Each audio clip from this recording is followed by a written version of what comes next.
శుభాంగాయ మంగళాయ మహోజసే సింహశైల నివాసాయ శ్రీ నృసింహాయ మంగళం. శ్రీ శ్రీ శ్రీ వరాహలక్ష్మి నృసింహస్వామి వారి సన్నిధానంలో వైశాఖ శుద్ధ తృతీయ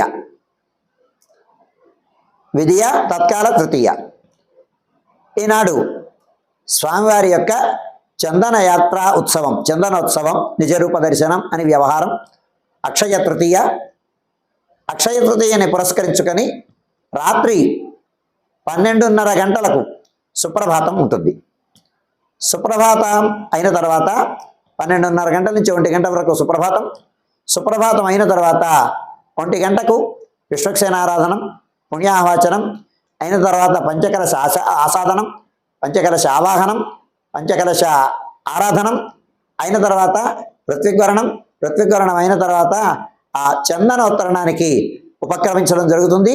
ఆ ప్రధాన ఆలయంలో మూలమూర్తి దగ్గర చందనోత్తరణం అనుజ్ఞ తీసుకొని చందనోత్తరణం అయిన తర్వాత ఆ స్వామివారికి మంగళ నీరాజనం అయిన తర్వాత పంచామృత అభిషేకం, పంచకలశ స్నపన తిరుమంజనం అయిన తర్వాత విశేషమైన అలంకారం అయిన తర్వాత ఆరాధన అయిన తర్వాత సహస్రనామార్చనం అయిన తర్వాత నివేదన, సేవాకాలం అయిన తర్వాత నివేదనం అయిన తర్వాత మంగళ నీరాజనం అయిన తర్వాత చాతుమర గోష్ఠి, తీర్థ వినియోగం అయిన తర్వాత సుమారుగా ఈ కార్యక్రమం అంతా 3:30 గంటలకు పూర్తి చేసుకొని 3:30-4 గంటల మధ్య ప్రాంతంలో ఆనువంశిక ధర్మకర్త వారి ప్రథమ దర్శనం. వారి దర్శనం అయిన తర్వాత విశిష్ట అతిథుల దర్శనం అయిన తర్వాత సుమారుగా 4 నుంచి 4:30 మధ్యలో సర్వదర్శనం ఆరంభమవుతుంది. సర్వదర్శనం ఆరంభంతో సమాంతరంగా విశిష్ట అతిథుల దర్శనం అయిన తర్వాత 4:30 గంటల నుంచి మొత్తం అందరి యొక్క సర్వభక్తుల దర్శనం ఆరంభమవుతుంది. ఈ దర్శనం సుమారుగా రాత్రి జనం దర్శనం పూర్తయ్యేంత వరకు కొనసాగుతుంది. సాయంకాలం 7 గంటలకు ఆయా లైన్లలో ప్రవేశ ద్వారాలన్నీ మూయడం జరుగుతుంది. 7 గంటలకు ప్రవేశ ద్వారాల్లోకి వచ్చి ఆ లైన్లలో ప్రవేశించినటువంటి వారి అందరి దర్శనం పూర్తి చేసుకున్న తర్వాత దీనితో సమాంతరంగా సాయంకాలం సుమారు 8 గంటల ప్రాంతంలో అష్టోత్తర శతకలశ ఆసాదనం, ఆవాహనం, ఆరాధనం అయిన తర్వాత అష్టోత్తర శతకలశ స్నపన తిరుమంజనం జరుగుతుంది. పంచామృతాభిషేకం జరుగుతుంది. 8 గంటల ప్రాంతంలో ఆరంభమవుతుంది.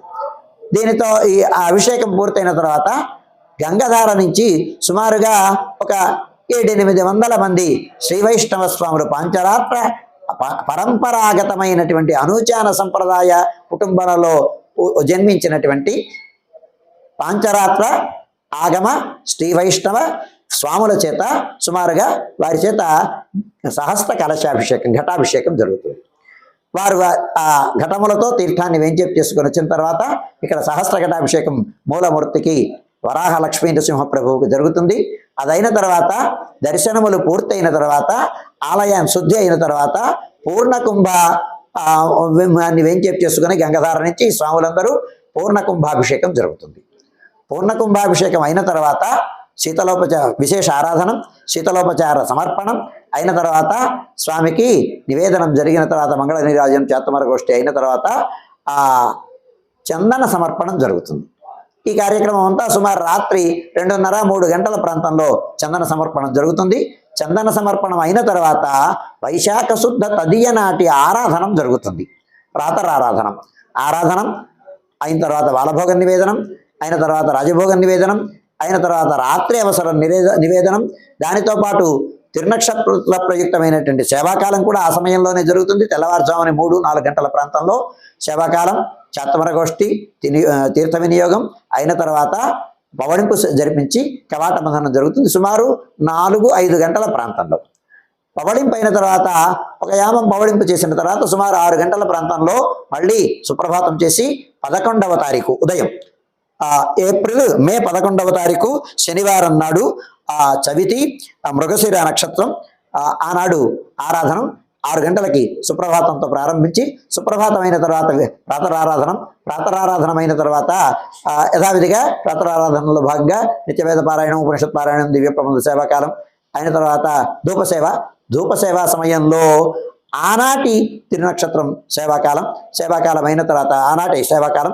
అయిన తర్వాత బాలభోగ నివేదన అయిన తర్వాత నిత్యహోమం, బలిహరణం, మంగళాశాసనం, చాతుమర గోష్ఠి, తీర్థ వినియోగం అయిన తర్వాత చుట్టు సన్నిధుల్లో మంగళాశాసనం పూర్తి చేసుకున్న తర్వాత రాజభోగ నివేదనం కూడా సమర్పించి అయిన తర్వాత సుమారు రాజభోగ నివేదనం అయిపోయి చుట్టు సన్నిధుల్లో నివేదన అయ్యి మంగళ నీరాజనం అయిన తర్వాత 11వ తేదీ ఉదయం సుమారుగా 8 గంటల ప్రాంతంలో భక్తులకి సర్వదర్శనం ఆరంభమవుతుంది.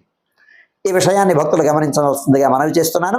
8 గంటల ప్రాంతంలో సర్వదర్శనం ఆరంభమయ్యి మధ్యాహ్నం 2:30 గంటల వరకు సర్వదర్శనం కొనసాగుతుంది.